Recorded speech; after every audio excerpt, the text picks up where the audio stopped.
ಹಾಕಂಗಿಲ್ವಾ? ಎಲ್ಲ ನಿಮ್ದೇನ ಬರ್ಕೊಟ್ಟಿದ್ದೀರಾ, ಬರ್ಸ್ಕೊಂಡಿದ್ದೀರಾ? ಎಲ್ಲಿ ಬರ್ದಿದ್ದೀರಾ? ನೀನು ಡ್ರೈವರ್, ನಾನು ಡ್ರೈವರ್. ಹೌದಾ? ಕಿತ್ಕತ್ತೀಯ?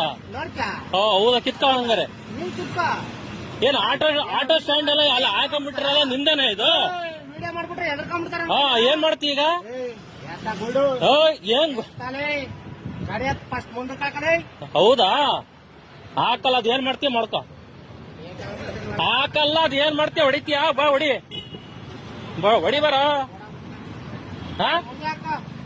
ಬರ್ಸ್ಕೊಂಡ್ಬಿಟ್ಟಿದೆ ನೀನು. ಹಾಕಲ್ಲ ಹಾಕಲ್ಲ ಹಾಕಲ್ಲ ಹಾಕಲ್ಲ ಹಾಕಲ್ಲ, ಅದ್ ಏನ್ ಮಾಡ್ತೀವಿ ಮಾಡ್ಕೋ ಬಾ. ಹಾಕಲ್ಲ, ಅದ್ ಏನ್ ಮಾಡ್ತೀವಿ ಮಾಡ್ಕೋ ಬಾ. ಬಾರ ಹಾಕ. ನೋಡಿ ಸ್ನೇಹಿತರೆ, ಇವನು ಯಾವ ತರ ದೌರ್ಜನ್ಯ ಮಾಡ್ತಾವನೆ ಅಂತ ಹಾಕಲ್ಲ, ಅದ್ ಏನ್ ಮಾಡ್ಕೈತಿ ಮಾಡ್ಕೋ ಹೋಗು. ಹಾಕಲ್ಲ, ಹೋಗು. ಯಾರು ಲವಡ? ಹಾಕಲ್ಲ ಕಣ, ಬೇಕಾದ್ರೆ ನೀವೇ ಮುಂದಕ್ಕೆ ಹಾಕ. ಏನ್ ಸ್ಟ್ಯಾಂಡ್ ಆಯ್ತು ಬರ್ಸ್ಕೊಂಡ್ಬಿಟ್ಟಿದ್ರ ನೀವೇನೆ?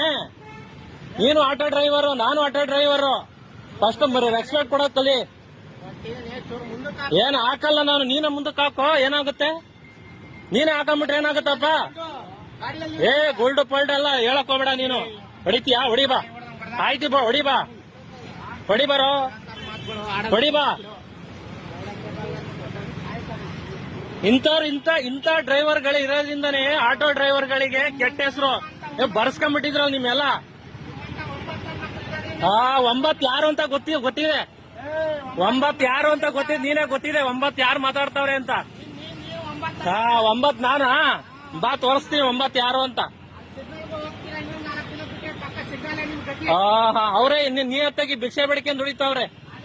ಹೌದು, ಡಬಲ್ ರೇಟ್ ಕೇಳ್ಕೊಂಡು ಸಾರ್ವಜನಿಕರ ಹತ್ರ ಯಾವ ರೀತಿಯಾಗಿ ಸುಲಿಗೆ ಮಾಡ್ತಾವ್ರೆ ನಿಮ್ಮಂತವ್ರು ಅನ್ನೋದು ಗೊತ್ತಾಗ್ತಾ ಇದೆ. ಇಲ್ಲಿ ಗಾಂಡು ಯಾರ್ ಗಾಂಡು ಅಂತ ಗೊತ್ತಾಗುತ್ತೆ.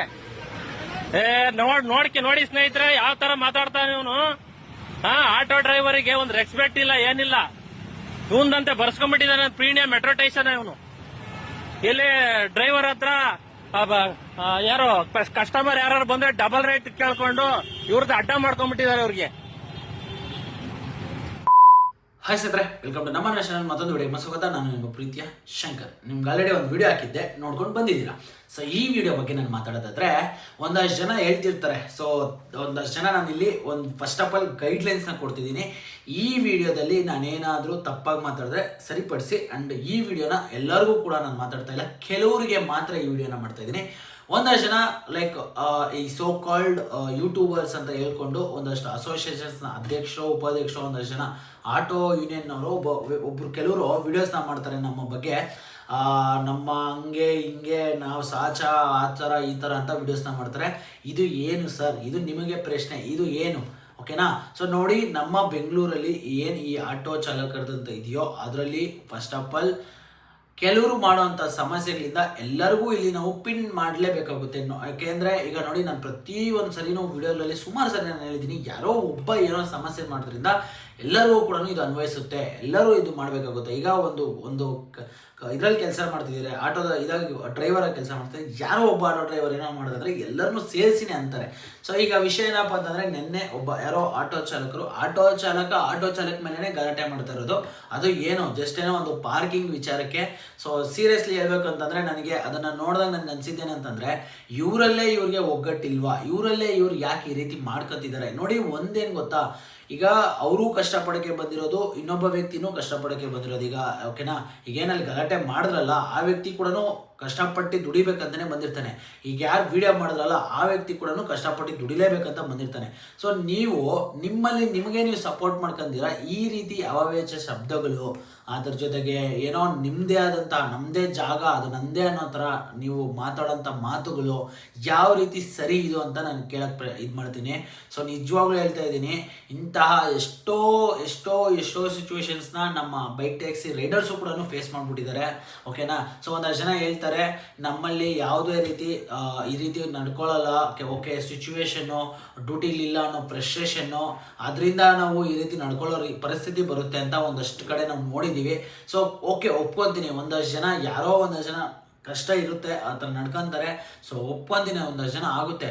ಬಟ್ ಇದು ಯಾವ ರೀತಿ ವರ್ತನೆ ಅಂತ ನನಗೆ ಅರ್ಥ ಆಗ್ತಿಲ್ಲ. ಕೆಲವು ಕಡೆ ಅಂತೂ ಈ ಬಸ್ ಸ್ಟ್ಯಾಂಡ್ಗಳಲ್ಲಾಗಿರ್ಬೋದು, ಇಲ್ಲಾಂತಂದರೆ ಸ್ಟ್ಯಾಂಡ್ಗಳಲ್ಲಾಗಿರ್ಬೋದು, ರೈಲ್ವೆ ಸ್ಟೇಷನಲ್ಲಾಗಿರ್ಬೋದು, ಮೆಟ್ರೋ ಸ್ಟೇಷನ್ಸ್ ಕಡೆ ಆಗಿರ್ಬೋದು, ಈ ಎಲ್ಲ ಕಡೆ ಕೆಲವು ಕಡೆ ಈ ರೀತಿ ಕೆಲವರು ಯಾಕೆ ಈ ರೀತಿ ವರ್ತನೆ ಮಾಡ್ತಾರೆ ಅನ್ನೋದು ನಮಗಂತೂ ಗೊತ್ತಿಲ್ಲ.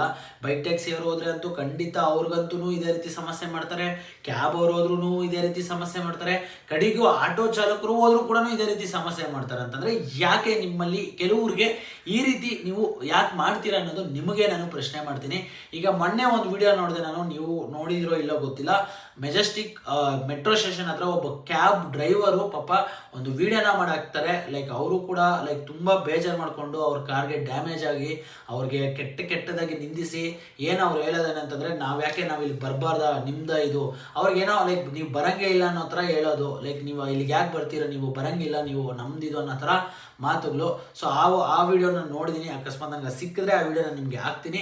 ಇಲ್ಲಾಂದರೆ ಆ ವಿಡಿಯೋ ನಾನು ನೋಡಿದ್ದೀನಿ ಸೋಷಿಯಲ್ ಮೀಡಿಯಾದಲ್ಲಿ ರೀಸೆಂಟ್ ಟೈಮಲ್ಲೇ. ಮೇಬಿ ನನಗೋದ್ರ ಪ್ರಕಾರ 1 ತಿಂಗಳ ಮುಂಚೆ ಅನಿಸುತ್ತೆ, ಅಥವಾ 1 ತಿಂಗಳು ಈ ರೀಸೆಂಟ್ ಟೈಮಲ್ಲೇ ಆ ಒಂದು ಘಟನೆ ನಡೆದಿರೋದು, ಅಥವಾ ಆ ವಿಡಿಯೋನ ನಾನು ನೋಡಿದೆ.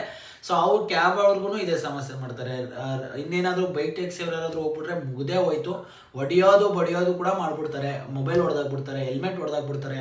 ಆ್ಯಂಡ್ ಅದನ್ನ ಮಾತುಗಳಂತೂ ಬರೋ ರೀತಿನೇ ಬೇರೆ ಇರ್ತದೆ. ಇನ್ನು ಇವಾಗ ಈ ವಿಡಿಯೋ ನೋಡಿದ್ಮೇಲೆ ನನಗೆ ನಗಬೇಕೋ ಅಳಬೇಕೋ ಏನು ಮಾಡಬೇಕು ಗೊತ್ತಾಗ್ತಿಲ್ಲ. ಯಾಕಂತಂದರೆ ಅವರೇನೆ ಓಕೆನಾ, ಅವರು ದುಡಿಯೋಕ್ಕೆ ಬಂದಿರೋದು, ಇನ್ನೊಬ್ರು ದುಡಿಯೋಕ್ಕೆ ಬಂದಿರೋದು. ಸೊ ಆ ರೀತಿ ಸೈಡ್ಗೆ ಹಾಕ್ಕೊಂಡು ಪಾರ್ಕಿಂಗಲ್ಲಿ ಕೂಡ ಬಂದು ಈ ರೀತಿ ಮಾಡ್ತಾರೆ ಅಂತಂದರೆ ಅದು ನಂಗೆ ನಿಜ ಸಖತ್ತು. ಅದು ನನಗೊಂದು ಅರ್ಥ ಆಗ್ತಿಲ್ಲ. ಈ ರೌಡಿಸಮ್ ಮಾಡೋಂತಹ ಈ ಮನೋಭಾವ ಯಾಕೆ? ನೋಡಿ, ಒಂದು ಮಾತು ನಾನು ಹೇಳೋದೇನಪ್ಪ ಅಂತಂದರೆ, ನೀವು ಕಷ್ಟಪಟ್ಟು ದುಡಿಯೋಕ್ಕೆ ಬಂದಿರ್ತಾರೆ, ಇನ್ನೊಬ್ಬ ವ್ಯಕ್ತಿ ಕೂಡ ಕಷ್ಟಪಟ್ಟು ದುಡಿಯೋಕ್ಕೆ ಬಂದಿರ್ತಾರೆ. ನಿಮಗೆ ನನಗೆ ಅರ್ಥ ಆಗುತ್ತೆ ಡ್ಯೂಟಿಗಳಿಲ್ಲ ಅನ್ನೋ ಫ್ರಸ್ಟ್ರೇಷನ್ನು, ನಿಮ್ಮದೇ ಆದಂತಹ ಕಮಿಟ್ಮೆಂಟ್ನ ಫ್ರಸ್ಟ್ರೇಷನಲ್ಲಿ ನೀವು ನಿಮ್ಮದೇ ಆದಂತಹ ಒಂದು ಕುಟುಂಬ ಅಂತ ಏನಿರ್ತದೆ ಆ ಒಬ್ಬ ವ್ಯಕ್ತಿಗೆ ನೀವೇನೇ ಈ ರೀತಿ ದೌರ್ಜನ್ಯ ಮಾಡೋಕ್ಕೆ ಹೋದರೆ ಯಾವ ರೀತಿ ಸರಿ ನೀವು? ಸೊ ಈ ಒಂದು ಮನೋಭಾವ ಯಾವ ರೀತಿ ಸರಿ ಅಂತ ನಾನು ಪ್ರಶ್ನೆ ಮಾಡ್ತೀನಿ. ಒಂದಷ್ಟು ಒಂದಷ್ಟು ಜನ ಹೇಳ್ತಾರೆ ಏನು ಮಾತು ಅಂದರೆ ನಮ್ಮ ಬಗ್ಗೆ ಮಾತಾಡ್ತಾರೆ, ಬಟ್ ಹೆಸರಿಟ್ಟು ಮಾತಾಡೋಷ್ಟು ಯೋಗ್ಯತೆ ಇಲ್ಲ. ಆದರೂ ಅಂಥವ್ರು ನಾನು ಪ್ರಶ್ನೆ ಮಾಡಿ ಕೇಳ್ತೀನಿ. ಫಸ್ಟ್ ಆಫ್ ಆಲ್ ಈ ರೀತಿ ಮನೋಭಾವ ಇರುವಂತಹ ವ್ಯಕ್ತಿಗಳು ಯಾರಿದ್ದಾರೆ ಆಟೋ ಚಾಲಕರು ಕೆಲವರು, ಅವ್ರಿಗೆ ಫಸ್ಟು ಬುದ್ಧಿ ಕಲಿಸಿ, ಅವ್ರಿಗೆ ಫಸ್ಟು ಈ ರೀತಿ ಮಾಡೋರಿಗೆ ದಯವಿಟ್ಟು ಹೇಳಿ. ಓಕೆನಾ, ನಾನು ಕ್ಲಿಯರಾಗಿ ಹೇಳ್ತಿದ್ದೀನಿ ನೋಡಿ, ಹೇಳಿ ತಿಳಿಸ್ಕೊಡಿ. ನೀನೊಬ್ಬ ಈ ರೀತಿ ಮಾಡೋದ್ರಿಂದ ಎಷ್ಟೋ ಜನ ಕಷ್ಟಪಟ್ಟು ಇದರಿಂದ ದುಡ್ಕೊಂಡು ಹೊಟ್ಟೆ ತುಂಬಿಸ್ಕೊಂತಿರೋಂಥ ಎಷ್ಟೋ ಆಟೋ ಚಾಲಕರಿಗೆ ಇದರಿಂದ ತೊಂದರೆ ಆಗುತ್ತೆ ಅಂತ ದಯವಿಟ್ಟು ಅಂಥ ವ್ಯಕ್ತಿಗಳಿಗೆ ಹೇಳಿ ತಿಳಿಸಿ. ಸೊ ಈ ಥರ ಕೆಲವರು ನಡ್ಕೊಂಡು ಈ ರೀತಿ ಇರೋದ್ರಿಂದನೇ ಈ ಪರಿಸ್ಥಿತಿ, ಈಗ ಏನಾದರೂ ಒಂದು ಕೆಟ್ಟ ಪರಿಸ್ಥಿತಿ ಆಟೋ ಚಾಲಕರಲ್ಲಿ ಇದೆ ಅಂತಂದರೆ ಈ ರೀತಿ ಕೆಲವರು ನಡ್ಕೊಳ್ಳೋ ರೀತಿಗೋಸ್ಕರನೇ ಅಂತ ನನ್ನ ಒಂದು ಅಭಿಪ್ರಾಯ. ನನ್ನ ಸ್ಟ್ರೈಟಾಗಿ ಅವ್ರಿಗೆ ನಾನು ಪಾಯಿಂಟ್ ಮಾಡ್ತೀನಿ. ಕೆಲವರು ಯಾರೋ ಮಾಡಿದ ತಪ್ಪುಗಳಿಗೆ ಈಗ ಈ ಪರಿಸ್ಥಿತಿ ಬಂದಿರೋದು. ಸೊ ದಯವಿಟ್ಟು ಮುಂದಿನ ದಿನಗಳಲ್ಲಿ ನೋಡಿ, ನಾನು ಒಂದೇ ಹೇಳೋದು, ನಾನು ಯಾವುದೇ ಕಾರಣಕ್ಕೂ ಆಟೋ ಚಾಲಕರ ವಿರುದ್ಧ ಅಂತೂ ನಾನು ಖಂಡಿತವಾಗ್ಲೂ ಅಲ್ಲ. ನಾನು ಈ ವಿಡಿಯೋ ಫಸ್ಟಲ್ಲೇ ಹಾಕ್ಬಿಡ್ತೀನಿ, ನಾನು ಯಾವುದೇ ಕಾರಣಕ್ಕೂ ಆಟೋ ಚಾಲಕರ ವಿರುದ್ಧ ಖಂಡಿತವಾಗ್ಲೂ ಅಲ್ಲ. ನಮ್ಮ ಬೆಂಗಳೂರಲ್ಲಿ ಬೈಕ್ ಟ್ಯಾಕ್ಸಿ ಎಲ್ಲೋ ಬೋರ್ಡು ಇರಬೇಕು, ಆಟೋ ಚಾಲಕರು ಇರಬೇಕು, ಕ್ಯಾಬ್ ಅವರು ಇರಬೇಕು. ಪ್ರತಿಯೊಬ್ಬರು ಅವ್ರದ್ದೇ ಆದಂತಹ ಫ್ಯಾಮಿಲಿಗೋಸ್ಕರ ಕಷ್ಟಪಟ್ಟು ದುಡ್ಕೊಳ್ಳೋಕ್ಕೆ ಅಂತ ಒಂದು ಅವಕಾಶ ಖಂಡಿತವಾಗ್ಲೂ ಪ್ರತಿಯೊಬ್ಬರಿಗೂ ಇರಬೇಕು. ನಾನು ಖಂಡಿತ ಇದನ್ನ ನಾನು ಒಪ್ಕೊತೀನಿ. ಆದರೆ ಕೆಲವ್ರು ಯಾರೋ ಈ ರೀತಿ 3rd ಕ್ಲಾಸ್ ಕೆಲಸಗಳು ಮಾಡೋದ್ರಿಂದ, ಈ ರೀತಿ ದೌರ್ಜನ್ಯ ಮಾಡೋದ್ರಿಂದ ಎಲ್ಲರಿಗೂ ಕೂಡ ಇಂಪ್ಯಾಕ್ಟ್ ಆಗುತ್ತೆ. ನೋಡಿ, ಇದು ನಾಟ್ ಓನ್ಲಿ ಆಟೋ ಡ್ರೈವರ್ಸ್ ಅಂತಲ್ಲ, ಕ್ಯಾಬಲ್ಲೂ ಅಷ್ಟೇ. ಯಾರೋ ಒಬ್ಬ ಕ್ಯಾಬ್, ಈಗ ಫಾರ್ ಎಕ್ಸಾಂಪಲ್ ಮೊನ್ನೆ ನಮ್ಮ ಹೆಬ್ಬಾಳ ಹತ್ರ ಒಂದು ರ್ಯಾಪಿಡೋ ಕ್ಯಾಬ್ ಕಾರ್ ಓಡಿಸುವಂಥ ಕ್ಯಾಬು ಡ್ರೈವರು ರಾಬರಿ ಆಗಿದೆ ಅಂತ ನಾನು ಕೇಳ್ಪಟ್ಟೆ. ಸೊ ಇಂತಹ ಘಟನೆಗಳು ನಾವು ನೋಡಿದಾಗ ಏನನ್ಸುತ್ತೆ ಅಂತಂದರೆ, ಯಾರೋ ಒಬ್ಬ ಮಾಡೋದ್ರಿಂದ ಎಲ್ಲರನ್ನೂ ಅದೇ ಥರ ನೋಡ್ತಾರೆ ತಾನೆ. ಈಗ ಯಾರೋ ಒಬ್ಬ ಆಟೋ ಡ್ರೈವರಿಗೆ ಮಾಡ್ಬಿಟ್ಟ ಅಂತಂದರೆ ಎಲ್ಲ ಆಟೋ ಡ್ರೈವರ್ಸು ಇವ್ರು ಏನಪ್ಪ ಹಿಂಗೆ ಅಂತಾನೆ ನೋಡ್ತಾರೆ. ಈಗ ಯಾರೋ ಒಬ್ಬ ಬೈಕ್ ಟ್ಯಾಕ್ಸಿ ರೈಡರ್ ಏನೋ ಒಂದು ಸಮಸ್ಯೆ ಎಲ್ಲ ಬೈಕ್ ರೈಡರ್ಸ್ ಹಿಂಗೇನಪ್ಪ ಅಂತ ನೋಡ್ತಾರೆ. ಯಾರೋ ಒಬ್ಬ ಕ್ಯಾಬ್ ಮಾಡಿದ್ರು ಎಲ್ಲರೂ ಹಿಂಗೆ ಅಂತ ಮಾಡ್ತಾರೆ. ನೋಡಿ, ಈಗ ಯಾರೋ ಒಬ್ಬ ಮಾಡೋದ್ರಿಂದ ಇಲ್ಲಿ ಕಷ್ಟಪಟ್ಟು ದುಡ್ಕೊಳ್ಳೋಕ್ಕೆ ಅಂತ ಬರುವಂಥ ಎಷ್ಟೋ ಜನಗಳು, ಎಷ್ಟೋ ಡ್ರೈವರ್ಸು, ಎಷ್ಟೋ ಆಟೋ ಚಾಲಕರು, ಎಷ್ಟೋ ಕ್ಯಾಬ್ನವರು ನಿಜ ಹೇಳ್ಬೇಕಂತಂದರೆ ಅವ್ರದ್ದೇ ಆದಂತಹ ಜವಾಬ್ದಾರಿಗಳು, ಅವ್ರದ್ದೇ ಆದಂತಹ ಕಷ್ಟಗಳಿಗೆ ಅವರು ಊರು ಬಿಟ್ಟು ಊರು ಬಂದಿರ್ತಾರೆ. ಸೊ ಅಂಥವ್ರಿಗೆ ಎಷ್ಟು ಇಂಪ್ಯಾಕ್ಟ್ ಆಗುತ್ತೆ ಗೊತ್ತಾ ಇದೆಲ್ಲ. ಸೊ ತುಂಬ ಅಂದರೆ ತುಂಬ ಸಮಸ್ಯೆ ಆಗುತ್ತೆ.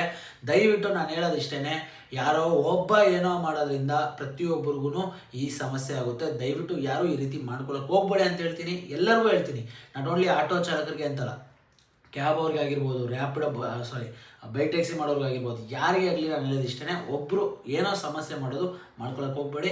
ಆ್ಯಂಡ್ ಇದು ಖಂಡಿತವಾಗ್ಲೂ ಆ ವ್ಯಕ್ತಿ ಮಾಡಿರೋದು ತಪ್ಪೆ. ಆ್ಯಂಡ್ ಬೇಜಾರಾಗುತ್ತೆ. ಆ್ಯಂಡ್ ಆ ಒಂದು ವರ್ತನೆ ಇದೆಯಲ್ಲ, ಅದು ನಿಜವಾಗ್ಲೂ ಒಂಥರ ಅಸಹ್ಯಕರ. ಯಾಕಂತಂದರೆ ಕಸ್ಟಮರ್ ಜೊತೆನೂ ಕೆಲವರು ಇದೇ ರೀತಿ ಮಾಡ್ತಾರೆ.